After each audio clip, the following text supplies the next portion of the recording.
ராதே கிருஷ்ணா, வணக்கம். நான் உங்கள் சுகியம்மா பேசுகிறேன். இன்றைக்கி ஆன்மீக பயிற்சி எப்படி இருக்கணும் அப்படின்னு சொல்லி நம்மளுக்கு ராமகிருஷ்ணர் சொல்கிறாரு. என்ன சொல்கிறாருன்னு கேட்கலாமா?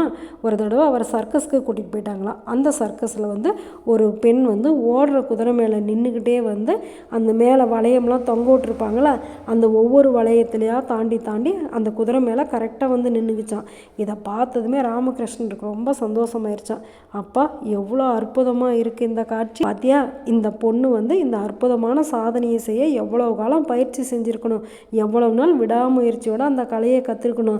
கொஞ்சம் தவறி கீழே விழுந்தா கூட கை கால் எல்லாமே உடஞ்சிரும். அதே மாதிரி தான் ஆன்மீக பாதையிலையும் நம்ம அதுக்கு தகுந்த பயிற்சியும் முயற்சியும் நம்மக்கிட்ட இருக்கணும். இடைவிடாமல் நீண்ட கால பயிற்சியின் மூலமாக தான் ஆன்மீக பாதையில் நம்ம முன்னேற முடியும். அதுவும் இல்லறத்தில் இருக்கிறவங்களுக்கு சொல்லவே வேணாம், ஏகப்பட்ட தடங்கல்கள் வரும்.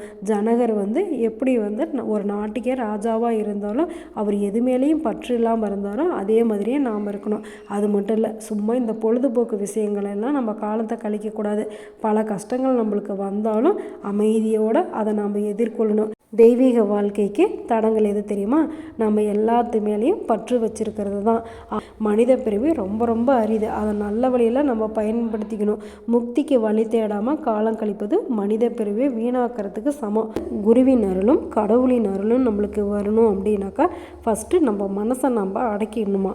நம்ம மனசை நம்ம சொல்கிறபடி கேட்டுச்சே அப்படின்னா தான் நம்மளுக்கு குரு சொல்கிற போதனையும் கிடைக்குமா, கடவுளோட அருளும் கிடைக்குமா.